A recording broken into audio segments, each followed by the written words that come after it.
But here we are, me and Tom, over at Gold's Customs.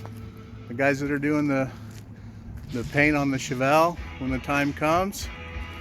And we're fixing to yank the motor and tranny out of her so Gilbert can get to doing his work.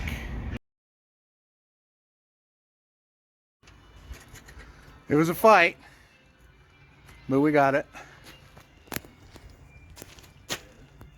No more motor.